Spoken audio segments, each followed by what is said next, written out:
Greetings, this is Cody Cook, and you're listening to the Cantus Firmus Book Club, and we have actually as our guest the author of the book that we'll be discussing. Josh Larsen is the co-host of the radio show and podcast Film Spotting. He's the author of Movies or Prayers, which is what we'll be discussing now, and he's the editor and film critic at Think Christian. He's been writing and speaking about movies professionally for more than 2 decades. His career began in the newspaper business, where he started out as a beat reporter for a weekly community newspaper and went on to become the film critic for the Chicago-based Sun-Times Media for more than 10 years. So, Josh, how are you doing today? I'm doing fine, Cody. How are you doing? I'm doing well. I really appreciate the fact that you're here and discussing this book. It was a really interesting and fun read for me, and a topic that's close to my heart. Movies or Prayers was the result of you recognizing that, and this is a quote from the book, the very things we had been expressing in prayer as a faith community were also, in a less liturgical way, being expressed on the screen, end quote. Can you explain what that means? Sure. This was an idea that slowly dawned on me as I had just that experience. I'd be watching a film and be I'd be feeling lament. You know, the movie would be offering lament, and so I would be experiencing that alongside the film, and I would say, this feels an awful lot like those times in church when we've been participating in lament through liturgy or prayer. And similarly in my own prayer life, when I've just thrown things up to God, and said, I don't know what else to do. That sort of expression of lament was being echoed in some of the films I saw. And you could say the same for other expressions of prayer, whether it's confession or praise. And so I started to explore that a little further and look at particular films where that worked, and then kind of thought, well, I wonder if this is a sort of framework that could be brought to movies across a larger range. And at that point, it did kind of become a book project. Gotcha. Now, for people who are listening and haven't read the book, you organize the book into chapters which highlight different types of prayers that movies could correspond to, like prayers of praise, prayers of yearning, lament, anger, confession, etc. And for instance, you highlight Spike Lee's Do the Right Thing, Roman Polanski's Chinatown, and Richard Lester's A Hard Day's Night. And this is a quote from the book. Each of these films, in their own distinct way, offers a response to the 2 great existential questions that we ask of God almost every day. What do I make of this place? Why am I here? Chinatown answers with lament. A Hard Day's Night rejoices. Do the Right Thing seethes, then unexpectedly reaches for reconciliation. Each offers a prayer, end quote. I'm interested in the notion that even films made by the non-religious point to God and highlight an inward longing for Him that we all have. It kind of reminded me of C.S. Lewis's The Last Battle in the Narnia series, where Aslan says that the service rendered with a pure heart to the pagan god Tash in the book series would be considered as rendered to Aslan. So could you kind of elaborate on how even so-called pagan films could glorify God, and how does this affect the notion that we need a distinct Christian film industry which is safe for us and, of course, our families to consume? Yeah, that's good. Lewis is obviously a touchstone for this sort of thinking. Someone else who has influenced me a lot is the Dutch theologian Abraham Kuyper. And one idea he wrote about was that of common grace. So that the understanding that God has gifted all of humankind with creative abilities, and as a result of that, His truth can be found in the works that those people make as well. So I really did want to largely focus the book on films that would at first glance be considered secular. I do talk about a couple that are explicitly religious in theme or have religious characters, but I would say most of the movies I discuss don't. And that was, specifically because that's been my experience with film. Those are the movies that I've grown up and loved and studied. I don't really have a lot of experience in the faith-based film industry. So that was kind of what led me down that path. And yes, what was the second part of your question about that relates to faith-based films? Yeah. So I was kind of talking about there's this sort of notion that we need a distinct Christian film industry which is safe for us and our families to consume. And I wonder how you sort of look at that, coming from perspective where you've written this book about how secular films serve in a sense as prayers. Yeah, yeah. So that goes back to the way I was, just the way I've always engaged art was not out of a position of fear, or a position of wariness. I didn't grow up in a house that was like that. My parents were certainly discerning about what they let us watch when we were kids and guided us along that path. But the place we started from was one of appreciation for art and, Mm. again, that creativity that was being reflected. So it just wasn't a posture I knew how to take. Early on, in college, when I was starting to explore opportunities for writing about film, and this would have been in the culture wars, so the late 90s. The only opportunities that I came across, at least in terms of faith-based film writing, was that fearful protective arena. So expecting to count the swear words or very content obsessed. And I didn't really know how to do that. So I ended up gravitating towards mainstream media where engagement with the art came first. And it took me a while, to figure out, okay, now that I am going to write about films from a Christian perspective, when I joined Think Christian, which was 2011, what does that look like? How do I do? I knew how I didn't want to do it, but how do I want to do it? And I think that some of the training I received in the Reformed tradition, where I did learn about someone like Kuyper, kind of helped form that approach for me, and then led to the book, which is kind of my best attempt yet at doing that, at taking this different posture towards art, one of appreciation, still discerning, but first allowing the art to speak, and then bringing my faith lens to it. Yeah, well, and I was interested in your reference to Kuiper, and because it seemed to me that what you were doing in the book was it actually made me think of Van Til, the sort of the presuppositional Reformed theologian. Although I think you have a posture toward culture that I'd say less caustic, maybe. Um, but in Van Til, you have this sort of notion that there's not like a renegade molecule in the universe, that everything that is in us sort of points to God in some way, shape, or form, and that some of us just haven't realized it yet. Yeah, And so yeah. that was, yeah. I think the sovereignty of God is another principle that we're touching on here too. Is that, Mhm. the understanding that God is sovereign overall. This isn't to baptize all of culture, but to find something in between doing that and locking it away in a closet and throwing away the key. Yes.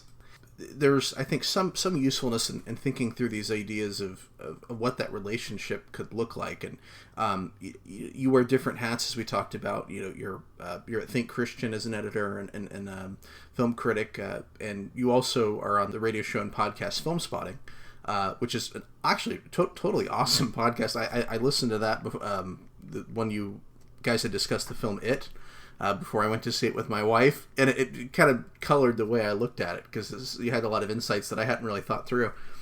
What does it look like when, because you listen to Film Spotting and you don't necessarily, it's not a Christian podcast, so that does bring that sort of question to my mind, is how do you approach your work in these different venues, whether it's Chicago Sun Times or Film Spotting, where they aren't explicitly Christian. How do you approach those things as a Christian? What does that look like? Yeah, it's something I've kind of experienced on the fly rather than set out with a certain strategy. Because, as I mentioned, the first bulk of my career was in mainstream media, then joined Think Christian. And a year after doing that, it felt sort of like a turning point to me. Okay, here I'm going to move into full-time Christian media. Didn't know what that would mean career-wise. But a year after doing that, had the opportunity to join Film Spotting, which was right back in the middle of mainstream media again, as you mentioned. So what I've learned as I've gone along is that it really is a matter of respecting your audience and knowing who it is who's reading or listening and what they have come to this place for. So for Think Christian, it's specifically culturally engaged readers who are already swimming in this stuff, are well versed in pop culture, and are looking for fellow enthusiasts to appreciate pop culture through the lens of their faith. So we're clearly going to bring that faith angle to everything we do. Now, film spotting is very different. It's a gathering of movie enthusiasts across the board. So they're not looking for that faith lens. There may be times where it's appropriate to bring that up, like when we do our top 5 Christ figures, or we did our, top 5 religious experiences at the movies. But that's not what listeners are regularly looking for. So I guess what I try to do is keep that audience in mind while still being myself when speaking to those audiences. So it's not like putting on different masks or even really wearing different hats. It's just speaking with different people. Well, it seems like I want to say it was Luther who'd sort of said something along the lines of, to be a Christian carpenter is to be a good carpenter. You take the work seriously, you do it well. That doesn't mean you only build churches. So it seems that notion that you do it well, unless of course you're doing something that is inherently evil or something. Sure. So and my foundational understanding of that is probably why it never felt odd for me to move into mainstream media at the very beginning of my career. It wasn't like I did that because I couldn't get into Christian media. It felt just as natural to go into mainstream media because of exactly what you're talking about. Bottom line, a Christian vocation is one where you fully honor the gifts God has given you to do your best work. And so really, you are doing Christian film criticism if you are simply doing that. There may be other layers and levels and ways of doing it, but that's sort of the foundational understanding. It's kind of interesting. I've heard sort of the same thing said from two seemingly opposite perspectives, where you have a sort of a more puritanical approach to aesthetics and art, which looks at it with suspicion. And then there's this sort of other side. I've actually heard an Eastern Orthodox film critic who argued that films could be thought of like icons, and icons and really our art has this purpose. It's supposed to transcend and point us to God. But he sort of came down on a somewhat similar conclusion, which is that because art has so much power, there's also a certain kind of danger to it, which I think is correct. But on the other hand, a film that I would almost recommend to most Christians who are sort of thoughtful and film goers would be a movie like Woody Allen's Crimes and Misdemeanors, which it's written from an atheistic perspective, but it points to some of the sort of inherent philosophical issues that sort of stem from looking at the world from this atheistic perspective, where there's no real final justice and it's really just what you can get away with. And it seems to me that there's maybe some sort of middle way of looking at this, and how do you look at those sort of things? What is it that when we're looking at art we should be looking for? Yeah, I mean, I think that certainly films can be icons. That's definitely one way to look at it. I'd also say Crimes and Misdemeanors. I favor Woody Allen's later remake, Match Point. Yes, it's pretty much the same movie. It's the same movie, but I like Match Point so much better. But I know I'm an outlier on that. But anyways, so certainly I would agree with that. Like film, all art can point to God, obviously. That is true.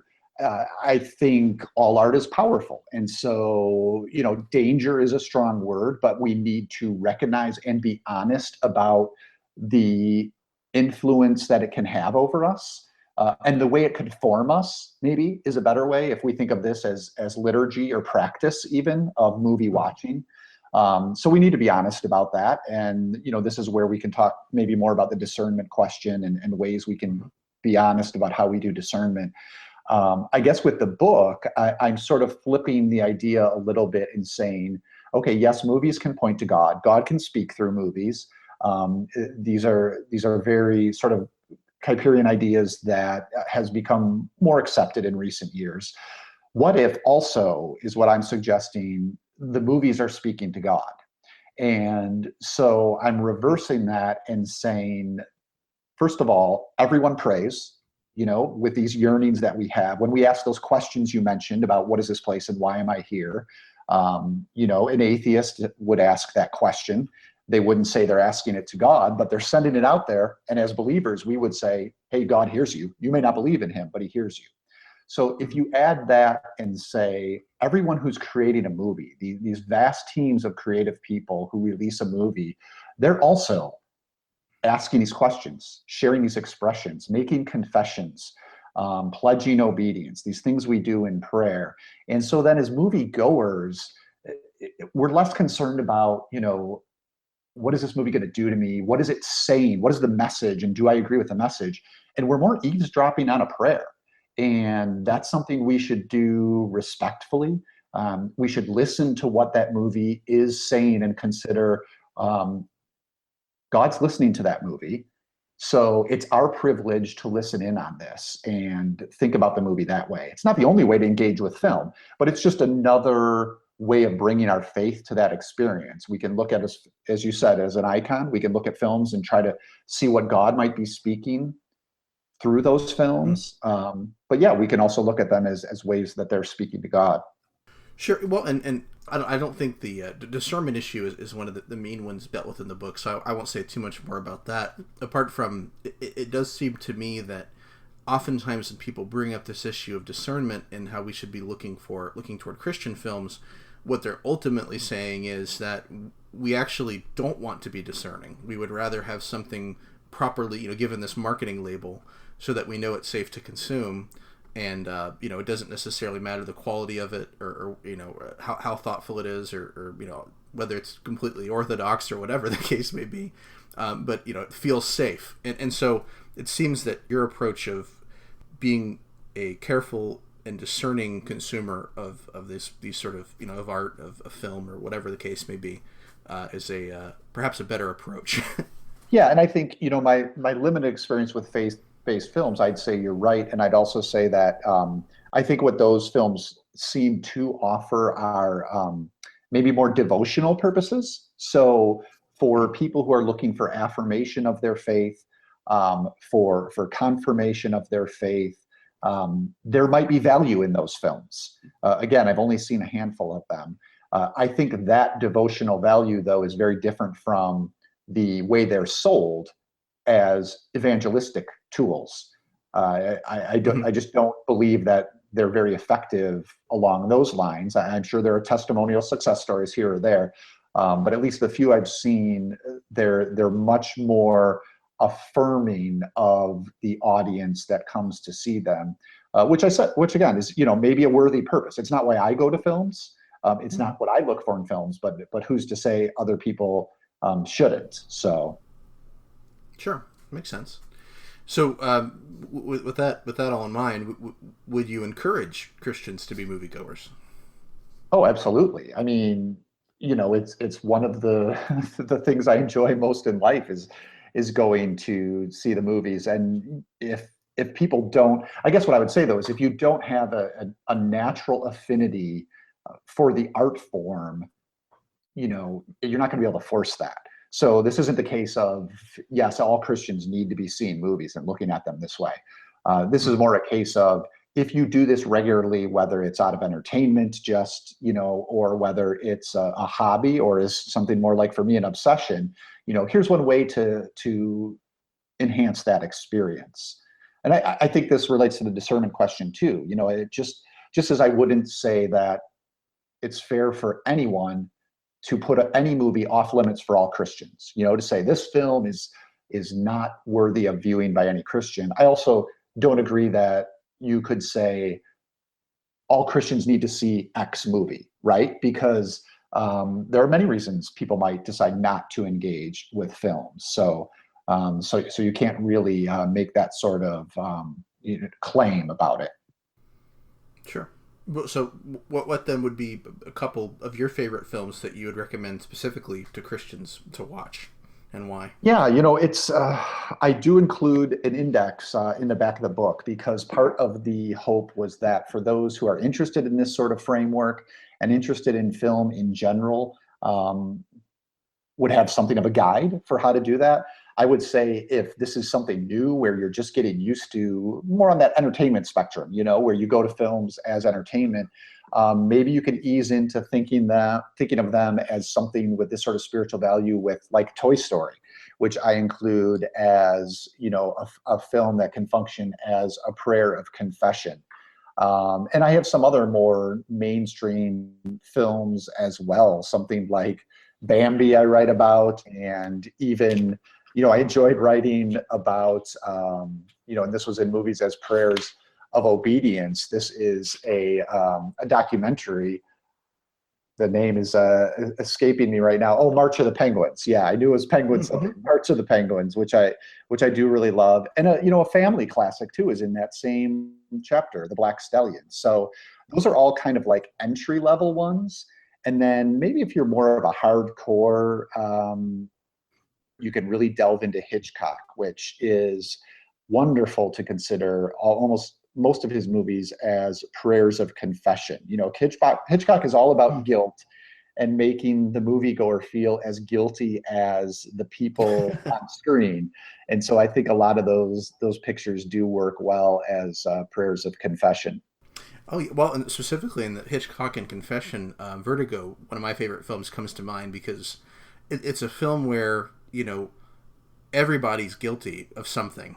And even the person that you sort of feel the most sympathy for and you're supposed to be rooting for, you sort of despise as you're watching the film, near the end of it anyway.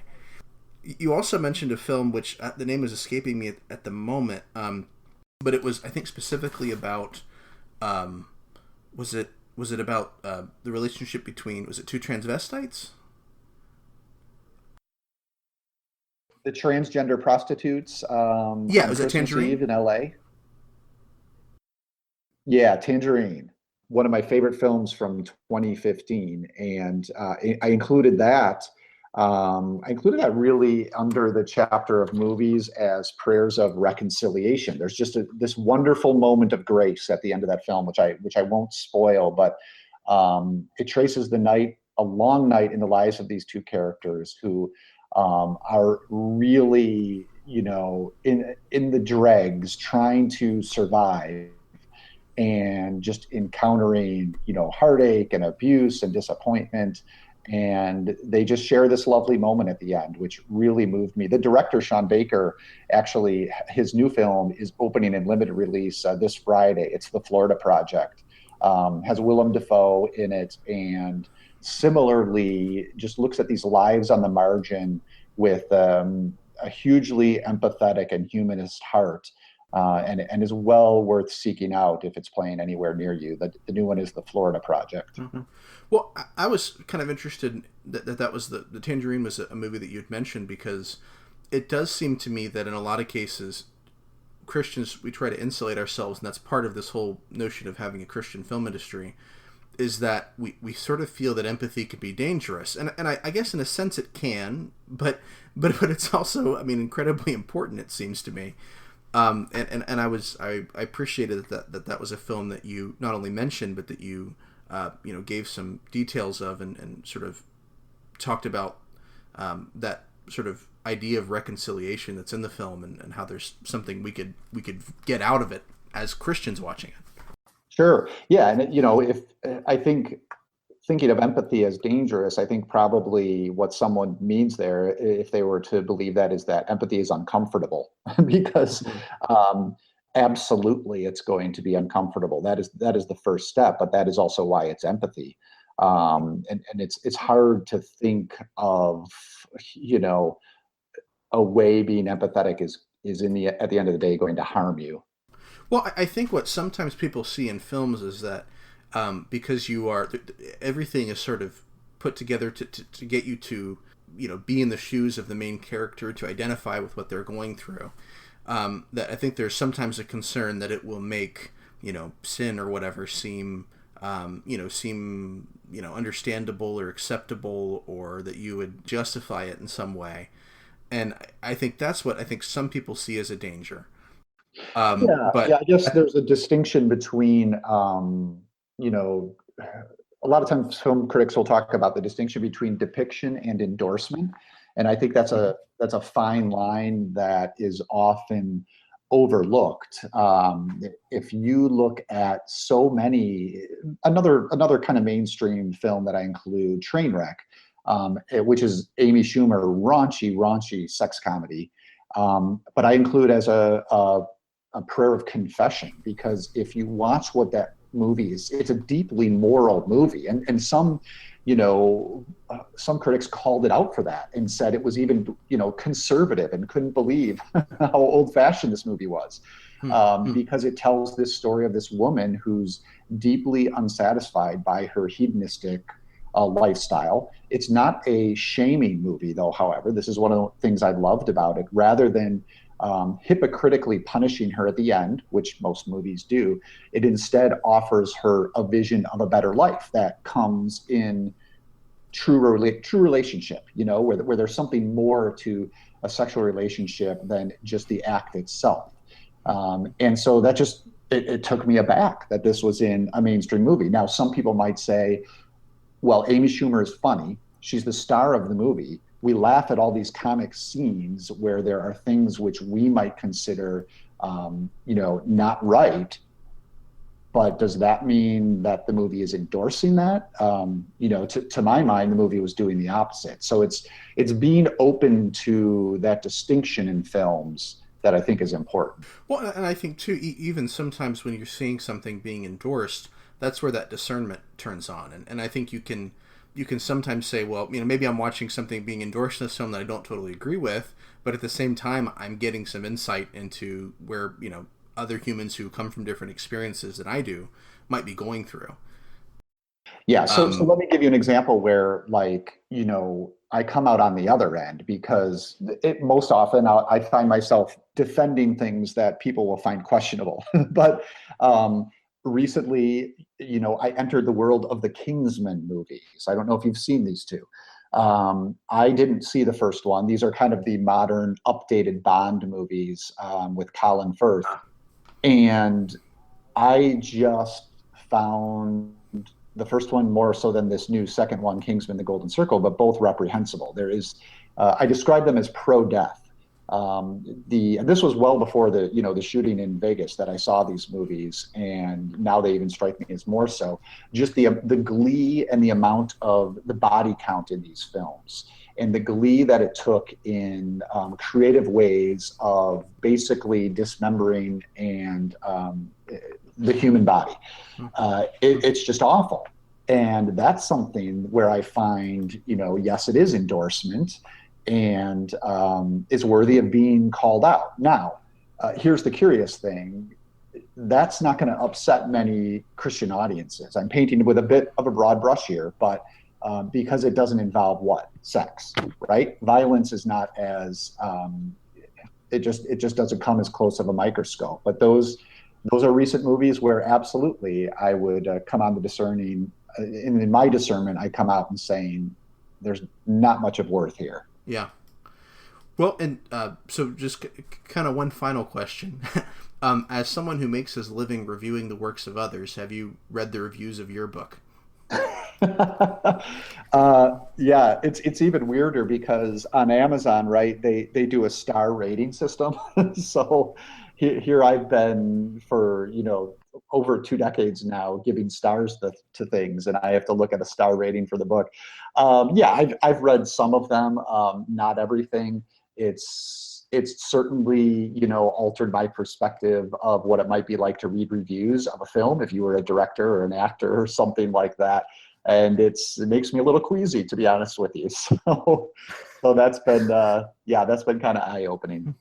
Well, yeah, well, and I will say for the listeners, most of the reviews I've read are very positive. The vast majority of them, but you'll come across a handful here and there. Well, maybe an atheist who enjoyed you on Film Spotting, and some of them say positive things, and some say I really thought this was going to be more generically spiritual, and it wasn't that.